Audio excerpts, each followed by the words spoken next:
Former Australian of the Year Grace Tame says she has reported her childhood abuser to the police after suffering targeted harassment online. At 15, Tame was groomed and raped by her maths teacher Nicolaas Bester, who went on to brag about his crimes online while she was gagged from speaking about the abuse. It was her legal fight against Tasmanian laws preventing sexual abuse victims from identifying themselves publicly, which she won in the Supreme Court in 2019, that thrust her into the public eye as a champion of survivors. Read more. 2 Air France pilots suspended after fighting in cockpit. Tame tonight said her experience in the public eye had been mostly positive, but she was still dealing with open threats and harassment from the man who abused me and others.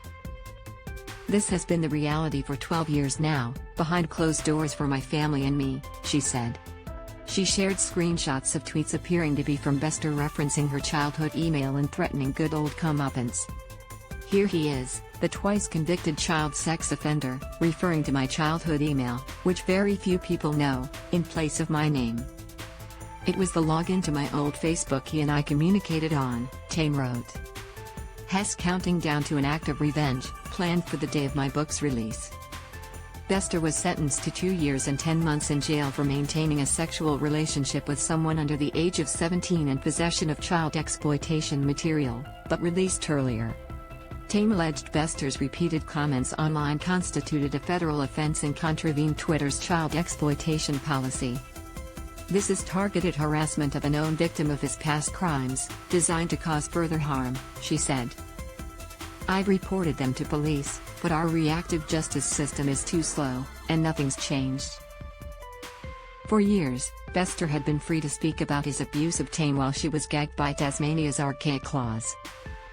The majority of men in Australia envy me, he previously wrote on social media. I was 59, she was 15 going on 25. It was awesome. But now Tame is free to speak about what happened and continue the campaign that saw her crowned Australian of the Year in 2021, to change the way the justice system and society in general approach sexual assault. She said her tweets tonight were an act of reclaiming my power against a predator operating in plain sight. I'm not ashamed of any of it now, she said. But he should be. He was an adult who abused his authority. Just because I have found the anger and strength in me now, does it make me an aggressor, or a survivor? I know who I am. I am a survivor. I have the power to be vulnerable. He will never have that. He is too afraid, and too weak. He is too weak to be vulnerable. Instead, he exploits others who are. He knows no other way to be. I see that now. And because of that, he doesn't scare me anymore. He is a sad, old menacing coward.